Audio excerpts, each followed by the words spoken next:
Yan guys, pupunta naman kami ni tatay ngayon sa doon sa may mga gilid ng tinatawag namin barawang. Doon.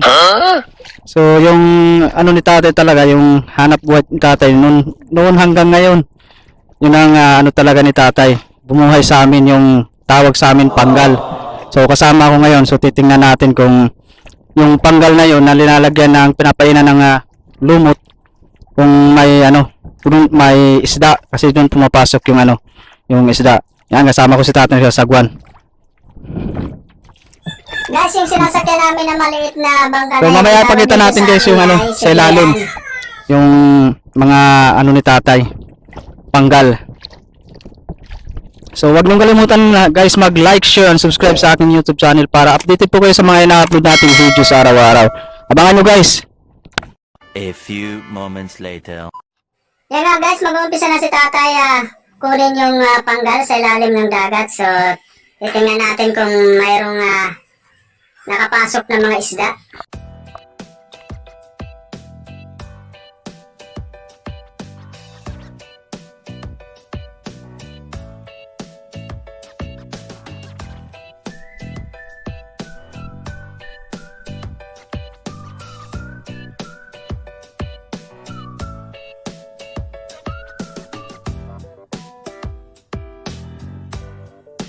Guys, yung hawak ni tatay na lagdong, yan yung tawag dito sa amin. So ihuhulog niya sa ilalim para sabitan ng panggal at ihilain niya pataas para makuha yung panggal na may natrap na mga isda.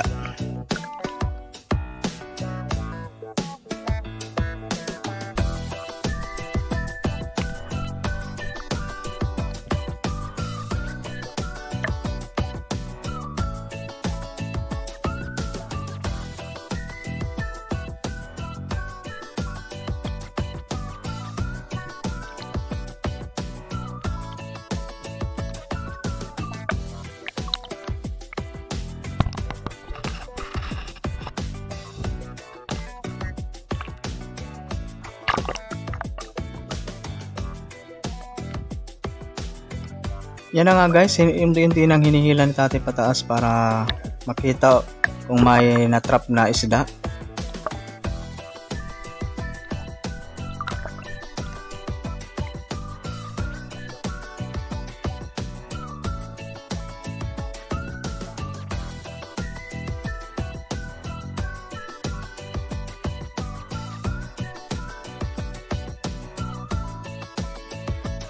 At yan na nga guys, nakita nyo maraming natrap na isda. So kukunin niya ni tatay, gagamitan niya ng kanyang pang sungkit ba sa mga isda.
At pagkatapos kunin ni tatay yung mga natrap na isda sa panggal, lalagyan na niya ng pamain, yung tawag sa amin lumot.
Pagkatapos guys, maglagay ng lumot ni tatay yung pamain para sa isda. So babalik kami doon sa pinagkunan ng panggal at doon niya ibabalik ulit.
At yan na nga guys, naibalik na ni tatay sa dating pwesto yung panggal. So yung ibang panggal naman ni tatay yung aming kukunin.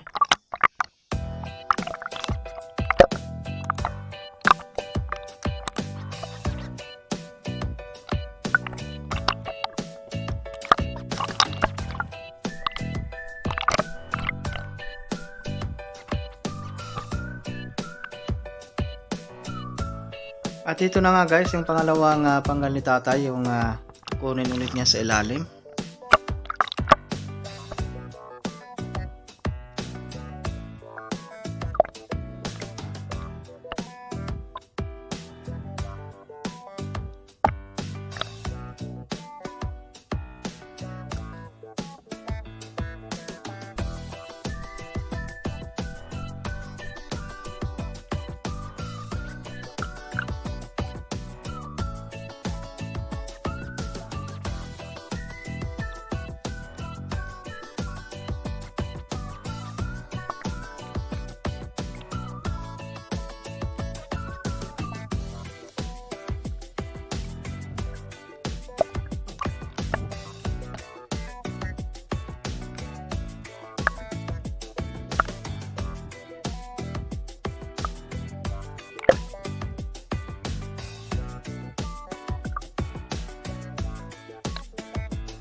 Nga guys, naiakyat na ni tatay yung pangalawang panggal. So mayroon na namang na-trap ng mga isda.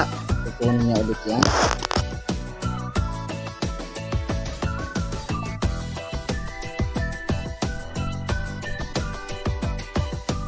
Yan yung sariwang sariwa at fresh na fresh pa na isda.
Yan guys, tapos na kunin ni tatay yung natrap na mga isda at muli niya lalagyan ng lumot, pamain para sa isda at ibabalik uli yan sa dating pwesto kung saan niya kinuha yung panggal.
A few moments later.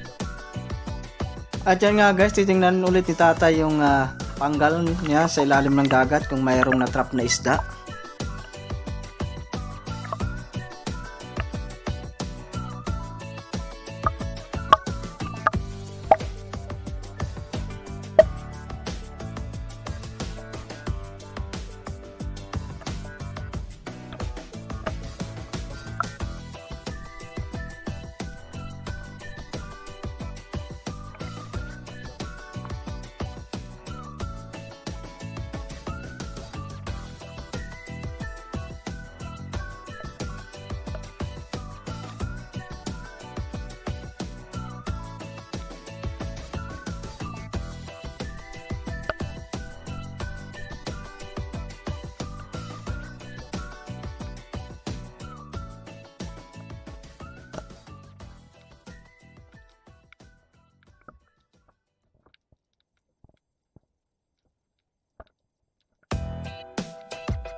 Dahil nga guys, walang natrap na isda. So ang ginawa ni tatay, inaayos na lang yung pwesto ng pagkakalagay ng panggal. At di na niya linagyan ng pamain dahil nga sa marami pa daw pamain na nakalagay. So kami ay uuwi na rin guys.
Two 2,000 years later. Ito na nga guys, at nakadaong na kami sa baryo namin. So kukunin na namin ni tata yung mga natrap na isda. Lalagyan na namin sa lalagyan at nang maiuwi na namin.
At yan nga guys, uwi na tayo. Uwi na kami sa bahay. So guys, huwag niyong kalimutan mag-like, share, and subscribe sa aking YouTube channel para updated po kayo sa mga ina-upload nating videos araw-araw. Maraming salamat po sa panonood. Thank you so much.